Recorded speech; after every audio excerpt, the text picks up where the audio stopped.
Se tem uma coisa que você precisa saber sobre o período regencial, é que ele é o período com o maior número de revoltas e revoltas muito grandes da história do país. Em nenhum outro período de 10 anos houve tantas e tão grandes revoltas.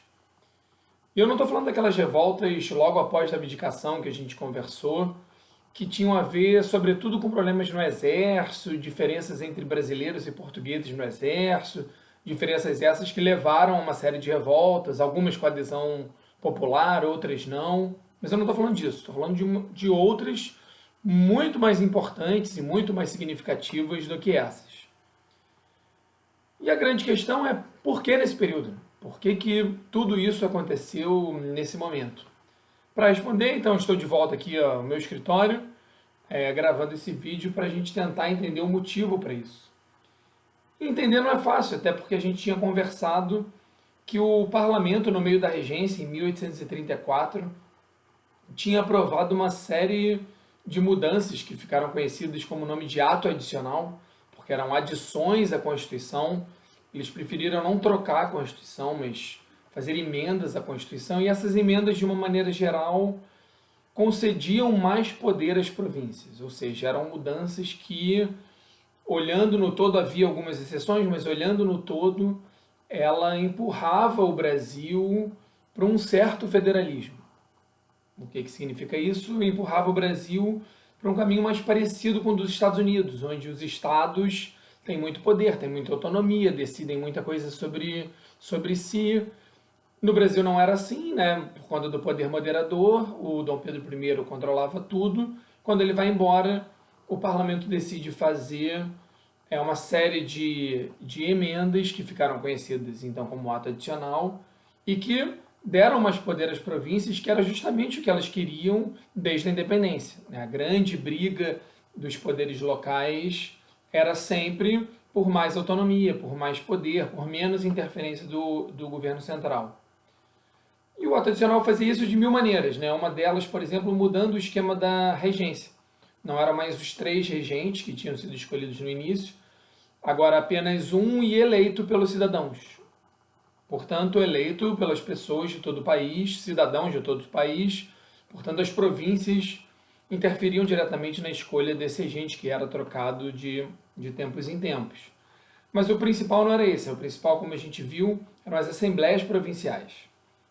Eram o equivalente aos deputados estaduais de hoje, assembleias que não existiam, que passam a existir, e já passam a existir com grandes poderes, né?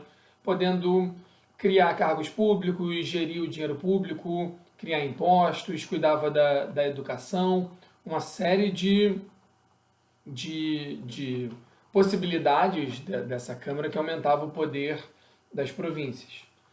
Então, a questão é realmente complicada, né? Por que as províncias se revoltam, se levantam? Por que há tantos movimentos exatamente na hora que o Parlamento Central Brasileiro concedeu mais poder a esses grupos, né? Por que os caras estão revoltados? Agora, finalmente, eles conseguiram o que eles querem, o que eles estão pedindo desde 1822. Por que agora? Não é fácil explicar. Na verdade, cada autor vai dar mais importância a uma coisa, a um aspecto, cada livro fala de um ângulo diferente. Mas uma coisa a gente pode afirmar: o problema é a falta de legitimidade desse governo. A gente chegou a comentar isso. No fundo, as pessoas no Brasil não viam muito motivo para levar o governo a sério. Nem o parlamento, nem os deputados, nem os regentes. Ah, mas eles foram eleitos pelo povo, mas e daí, né? Isso no século XIX não faz a menor diferença. A ideia da legitimidade da democracia, que é forte no século XX, e no século XXI está perdendo um pouco da sua relevância, mas ainda está entre nós, acho que ainda está entre a maioria de nós, a ideia da democracia de que a maioria vota e esse escolhido deve governar, ela não era óbvia no século XIX, muito pelo contrário. A ideia é: existe uma família real, existe um imperador, um monarca, que tem o direito de governar e é auxiliado por alguns grupos que o auxiliam, mas o poder emana dele. Então, no período regencial, sem imperador, um imperador criança, aclamado, mas que ainda não, mas não coroado, que não governa, todas as medidas da regência eram vistas com uma certa desconfiança. E depois do ato adicional, quando a regência e o parlamento transfere mais poder para as províncias, ou seja, enfraquece o próprio poder, isso se torna ainda mais, esse governo se torna mais complicado. As pessoas têm menos motivos ainda para obedecê-lo. Já não se via legitimidade, agora além de tudo ele é fraco, agora que eu não vou obedecer eles mesmo, agora que se exploda, eles que vão mandar em outra pessoa. Isso foi um tiro no pé então, o ato adicional. Foi, em parte foi. A gente viu que não foi bondade, a gente viu que o parlamento estava com medo de uma possível volta do Dom Pedro I, portanto aprovaram essas concessões de poder às províncias para que elas se fortalecessem e lutassem contra o Dom Pedro. Só que 6 semanas depois da aprovação do ato adicional, o Dom Pedro morreu. Um pouco triste, né? Mas, enfim, o estrago já estava feito. E a relação entre o ato adicional e as revoltas é direta, porque é logo depois. A aprovação é em agosto de 34, em janeiro de 35, já estoura a primeira grande revolta e no ano de 35 uma série de outras. As duas primeiras grandes revoltas foram no Grão-Pará, que é a cabanagem, que é essa de janeiro de 35, e um pouco depois estoura uma no Rio Grande do Sul, no outro extremo do país, que é a Farroupilha. As duas com começos bem semelhantes, são problemas da elite local com os governadores das províncias que eram escolhidos pela regência. Ou seja, desde a Constituição, desde a independência, o governo central, antes era o imperador, na regência agora são os regentes, escolhem governadores que vão para as províncias, enfim, exercer o governo. Esses caras normalmente não são locais, são ligados a interesses do Rio de Janeiro e, portanto, muitas vezes não conhecem, e certamente não conhecem bem, a realidade local. E essas duas províncias, especificamente o Rio Grande do Sul e o Grão-Pará, tinham realidades muito diferentes da do Rio de Janeiro. Se você pensa no que era a vida no Rio Grande do Sul, com as estâncias, as grandes fazendas de gado, uma relação toda com a área platina, ou o Grão-Pará ainda mais ainda, com a grande mistura de africanos, escravos, libertos, índios aldeados, índios ainda selvagens, livres pobres, portugueses comerciantes, porque era uma área exportadora. Então esses governadores que chegam nas províncias, normalmente têm dificuldade de governar, sempre tiveram. Só que agora na regência, essas elites locais veem menos motivo para obedecer esse camarada. Esse camarada representa um governo fraco, sem legitimidade, e aí os embates eram maiores. E foi desses embates que surgiu, que eclodiram as duas revoltas, a Farroupilha e a cabanagem. A balaiada é uma outra que a gente vai comentar depois. A cabanagem rapidamente se torna muito popular, se torna, enfim, liderada e feita pelas camadas populares. Isso chega a assustar a própria elite do Grão-Pará, que vai se retirando da revolta, facilitando a repressão.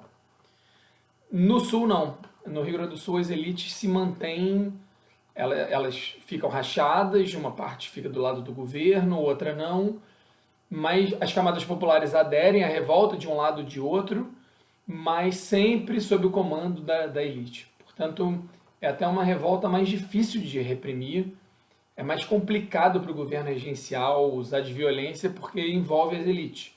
Não à toa, a Farroupilha será a mais longa das revoltas da regência e uma das mais longas do país. Vai durar 10 anos, ela só acaba mesmo já no segundo reinado. E a repressão será cuidadosa, haverá uma anistia para os líderes envolvidos, enfim. Mas o fato é que estouram essas duas revoltas que ameaçam a unidade territorial. A Farroupilha chega a declarar de fato que o Rio Grande do Sul e Santa Catarina se tornaram repúblicas separadas. Do Grão-Pará com uma liderança mais difusa, e eles de fato, enfim, não têm o controle concreto da província, não tem uma declaração dessa. Tem uma declaração de intenção, mas de qualquer maneira o governo regencial perdeu o controle sobre o Grão-Pará. Isso era ruim. caramba, era o grande medo da elite brasileira de virar uma nova América Espanhola no sentido de se fragmentar e virar em vários países. Mas esse não era o pior. Esse medo, essa possibilidade não era a pior coisa que podia acontecer. E a pior coisa que podia acontecer também aconteceu já em 1835, que eram revoltas totalmente, exclusivamente populares. Algumas delas até feitas organizadas, lideradas e realizadas por escravos. Há várias dessas, a principal e a mais incrível dessas histórias, a mais interessante delas, é a revolta dos malês em Salvador. Uma revolta que não é grande, ela não é longa, ela não envolve tantas pessoas assim, mas o curioso não só é que ela foi elaborada por escravos, o que é interessante porque teoricamente essas pessoas não deviam se encontrar ou ter tempo de planejar uma rebelião de grande porte, mas tiveram, mas sobretudo porque ela foi organizada e levada a cabo por africanos islâmicos. Se você não lembra disso, de ter estudado isso é uma surpresa, né? Uma revolta de africanos islâmicos. Sim, havia africanos islâmicos por aqui, e não era segredo, os senhores sabiam, até deixavam eles, enfim, se encontrarem, tinham enfim, uma rede desses africanos islâmicos que se encontravam para ensinar a ler, a religião e tal, e que acabou formando uma teia importante de solidariedade e que funcionou muito bem para o planejamento dessa revolta. Ela não foi muito para frente, porque ela foi dedurada por uma liberta, o que é uma coisa um pouco estranha, mas eu não vou tratar disso agora, a gente pode tratar numa outra hora. Mas isso ligou o alerta vermelho para a elite brasileira. Não, calma aí. Perder as províncias é ruim. Fragmentar o Brasil é muito ruim. Mas revolta escrava aí não, aí não dá. Aí a gente tem que rever. Estamos fazendo algo de errado. Se o federalismo que a gente implementou no Brasil com o ato adicional está levando a revoltas escravas, então vamos repensar. E de fato um grupo político, um grupo de deputados começa a promover um movimento chamado regresso. Diziam eles, olha só, erramos, tentamos conceder mais liberdades às províncias, mas elas não estavam prontas. As pessoas não estão prontas para isso, então está na hora de voltar atrás, dar um passo atrás. E esse passo seria o regresso, seria retirar um pouco dessas concessões que foram feitas às províncias. Nesse momento que o regresso está surgindo, há a eleição para um novo regente e ganha um regressista, um regente que era alinhado, afinado com esse discurso regressista. Para desespero de muitos senhores das províncias. Lembre, né? Esse é um embate que marca o Brasil no século XIX e que talvez vá marcar o Brasil até o Vargas, assim, onde a coisa fica mais ou menos resolvida, que é como organizar a balança do poder, né? Mais poder para as províncias ou mais poder para o governo central. Para onde a gente vai? As elites locais, sobretudo de lugares distantes do Rio, sempre preferiram o caminho do federalismo. Quando veio o ato adicional, elas ficaram mais ou menos satisfeitas e até, enfim, algumas queriam levar isso mais longe. Quando veio o regresso, sei lá, aquele fazendeiro baiano, aquele fazendeiro do Maranhão, aquele fazendeiro, sei lá, de outras regiões, falou, não. A gente adorou o ato adicional. A gente quer mais disso, a gente não quer menos disso.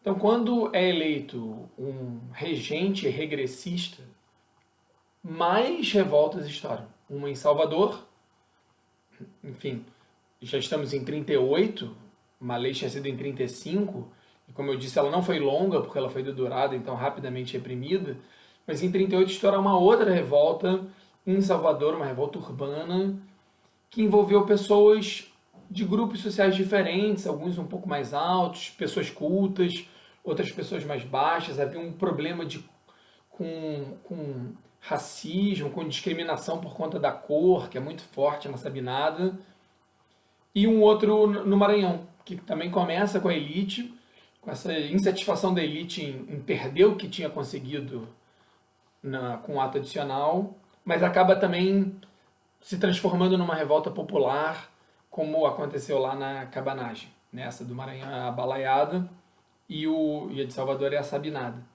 Quando mais essas duas revoltas estouram, a Farroupilha ainda está acontecendo, a Cabanagem ainda está acontecendo, estouram mais essas duas, mesmo os políticos, a maioria dos políticos adere ao regresso. Muitos daqueles que diziam, não é hora de apagar tudo que a gente acabou de fazer, um trabalho que a gente fez, ato adicional e tal, vai desfazer agora, não, vamos esperar um pouco. Muitos desses caras que não defendiam o regresso passaram a defender. Não, olha só, não dá mais para aceitar esse risco enorme de fragmentar o país, de revoltas populares, de revoltas escravas. Então o regresso ganha força. E aí ele vai começar a comandar a vida no país. E aí? Bom, e aí a gente vê depois.